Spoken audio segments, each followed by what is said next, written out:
तो आज मैं आपको कक्षा 11वीं का भौतिकी का सेकंड चैप्टर का बहुत ही महत्वपूर्ण क्वेश्चन बताने वाला हूँ। इसमें हम बताएंगे बहुविकल्पीय प्रश्न यानी कि ऑब्जेक्टिव और अति लघुत्तरीय प्रश्न और लघुत्तरीय प्रश्न मैं आपको बताने वाला हूँ।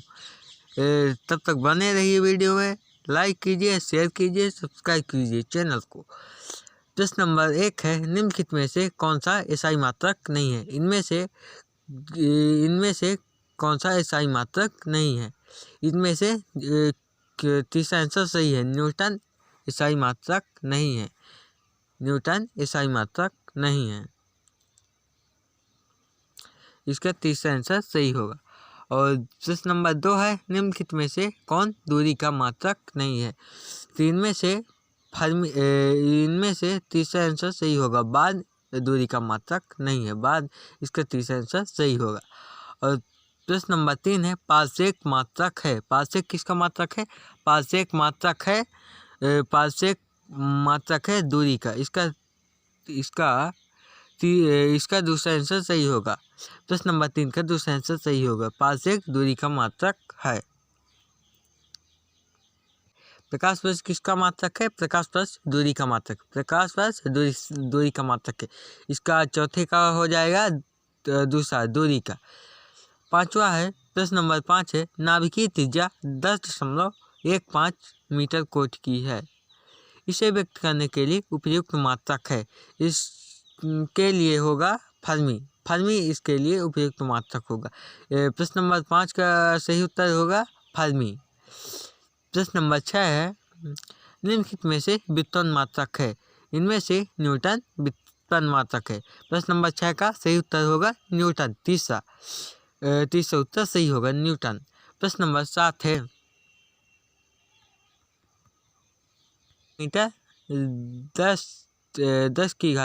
10 एंगस्ट्रॉम के बराबर होगा, इसका सही उत्तर होगा पहला होगा, इसका पहला उत्तर सही होगा।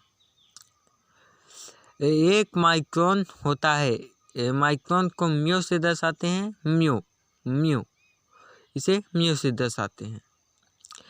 1 माइक्रोन कितने के बराबर होता है? 1 माइक्रोन होता है 10⁵5, यानी कि 8वें का चौथा आंसर सही होगा, 10⁵15 मीटर। 1 नैनोमीटर तुल्य है। 1 नैनोमीटर कितने के तुल्य है? 10.7 के तुल्य है, 10.7 सेंटीमीटर। इसका 9वें का कौन सा आंसर सही होगा? 9वें का तीसरा आंसर सही होगा, 10.7 सेंटीमीटर। प्रश्न नंबर 10 दिया हुआ है, 1 सेकंड तुल्य है। 1 सेकंड कितने के तुल्य है? सीजियम घड़ी के, इसका सही आंसर होगा चौथा, सीजियम घड़ी के 95, 92, 63, 1770 आवर्ती के, इसका 10वें का सही आंसर होगा चौथा, 10वें। प्रश्न नंबर 11 दिया हुआ है, 1 मीटर में KR क्रिप्टॉन 86 की कितनी तरंग दैर्घ्य होती है? तो इसका सही आंसर होगा दूसरा वाला क्या है दिया हुआ है? 16, 50, 763.73, यानी कि प्रश्न नंबर 11 का कौन सा आंसर सही होगा? प्रश्न नंबर 11 का दूसरा आंसर सही होगा। प्रश्न नंबर 12 दिया हुआ है, 1 प्रकाश वर्ष दूरी बराबर है। 1 प्रकाश वर्ष कितने के बराबर होता है? कितनी दूरी के बराबर होता है? 1 प्रकाश वर्ष 9.46 9.46 गुणे 10⁻12 किलोमीटर, यानी कि इसका कौन सा आंसर सही होगा? इसका दूसरा आंसर सही होगा, 9.46 गुणे 10⁻12 किलोमीटर। प्रश्न नंबर 13 दिया हुआ है, 10⁻6 डायन सेंटीमीटर स्क्वायर का दाब किसके बराबर होता है? तो इसका दाब कितने के बराबर होता है? इसका दाब बराबर होता है 10 newton metre square, 10 newton metre square, यानी कि इसका कौन सा आंसर सही होगा? इसका सही आंसर होगा तीसरा, 10⁵5 न्यूटन मीटर स्क्वायर।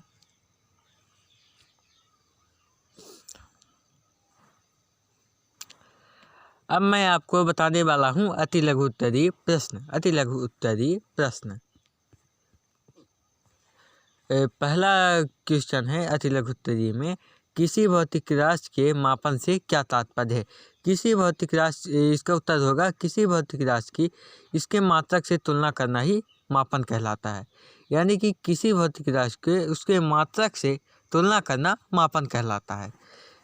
प्रश्न नंबर 2 दिया हुआ है, किसी राशि की माप को पूर्णतः व्यक्त करने के लिए किन बातों का ज्ञान होना आवश्यक है। तो किसी राशि की माप को पूर्णतः व्यक्त करने के लिए निम्नलिखित बातों का ज्ञान होना आवश्यक है।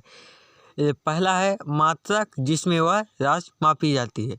पहला कौन सा है, मात्रक जिसमें वह राशि मापी जाती है।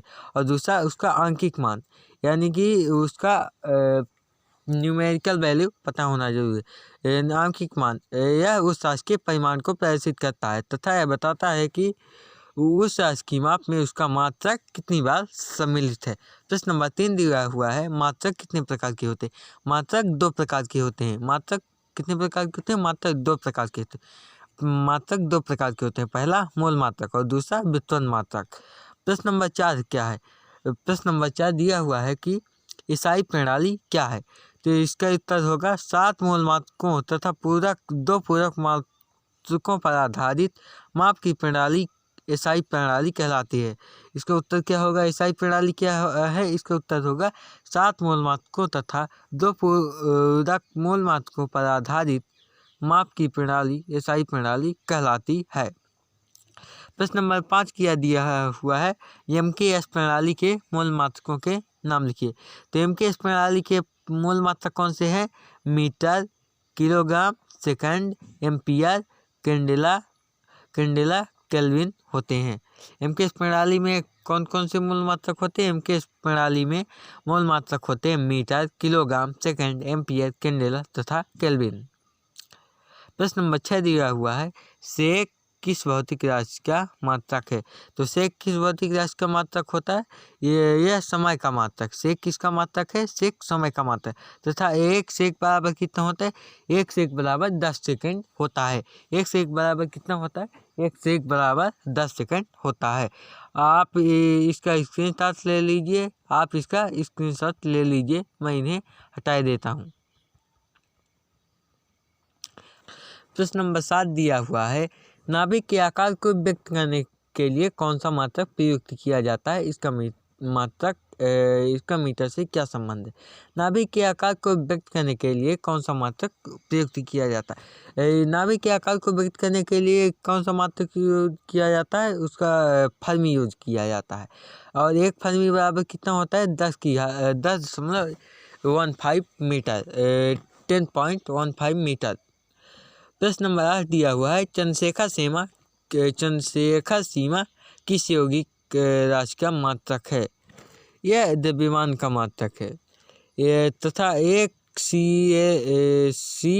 CaCl बराबर कितना होता है, 1.4 गुणे सूर्य का द्रव्यमान। Au तथा एंगस्ट्रॉम क्या है, इसे एंगस्ट्रॉम पढ़ते हैं। इसमें पारस्परिक संबंध क्या है। Au तथा एंगस्ट्रॉम क्या है, इसमें पारस्परिक संबंध क्या है। Au तथा एंगस्ट्रॉम Au तथा एंगस्ट्रॉम लंबाई के भिन्न भिन्न मात्रक हैं। Au का खगोलीय मात्रक है, Au लंबाई का खगोलीय मात्रक है तथा A लंबाई का छोटा मात्रक है। A लंबाई का छोटा मात्रक है। नहीं, ये यहाँ पर नहीं होगा, यहाँ पर होगा एक एंगस्ट्रॉम लंबाई का छोटा मात्रक है। Au तथा एंगस्ट्रॉम क्या है, इसमें पारस्परिक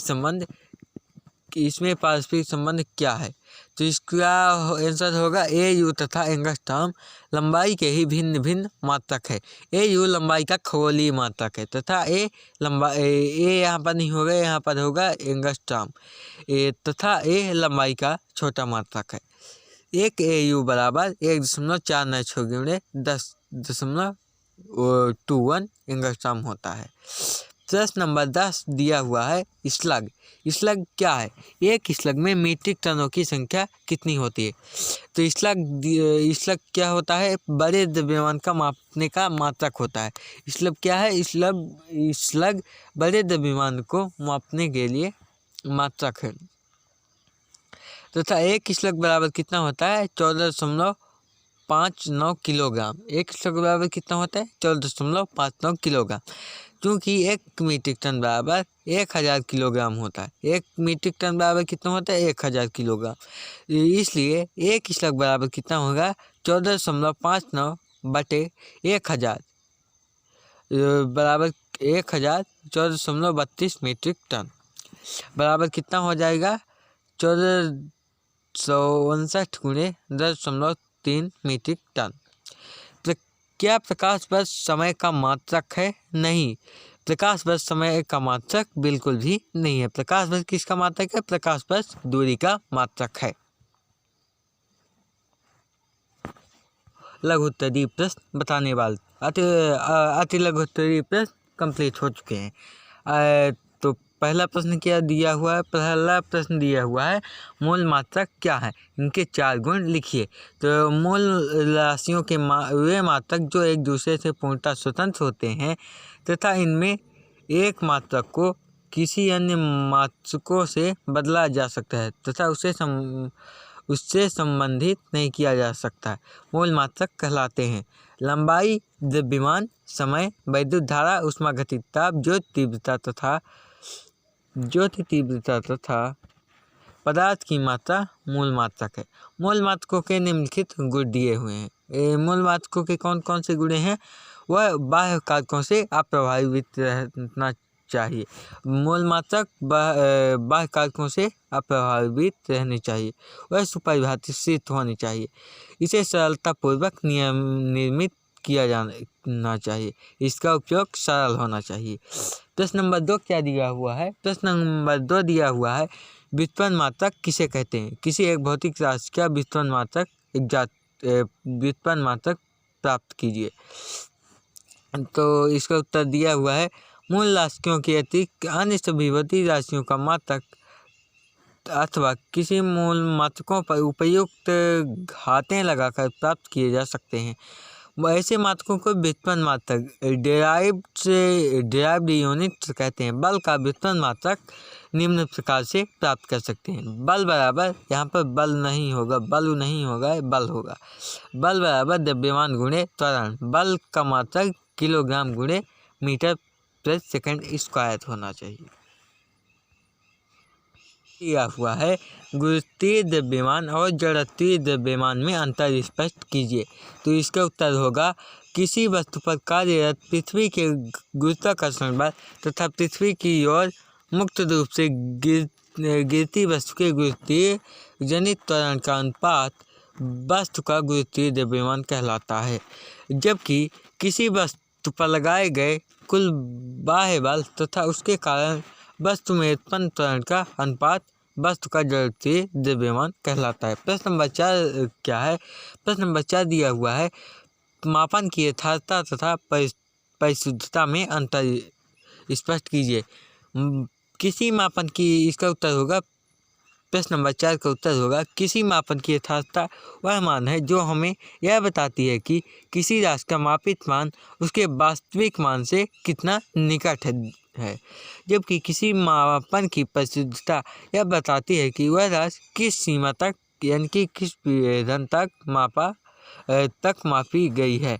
दूसरा है किसी भी मापक यंत्र की यथार्थता उस यंत्र में विद्यमान उसी क्रमबद्ध त्रुटि पर निर्भर करती है। जबकि किसी भी मापक यंत्र की परिशुद्धता यादृच्छिक त्रुटियों पर निर्भर करती है। प्रश्न नंबर 5 है किसी राशि के परिमाण की कोटि से क्या तात्पर्य है? उदाहरण से समझाइए। यदि किसी राशि के परिमाण को उसके निकटतम 10 की पूर्णांक घात के रूप में लिखा जाता है तो प्राप्त परिमाण इस राशि की कोटिमान कहते हैं। नमस्कार दोस्तों, अब मैं आपसे विदा लेता हूँ। आप अगर नए हैं तो चैनल को सब्सक्राइब कीजिए, शेयर कीजिए। जय हिंद, जय भारत।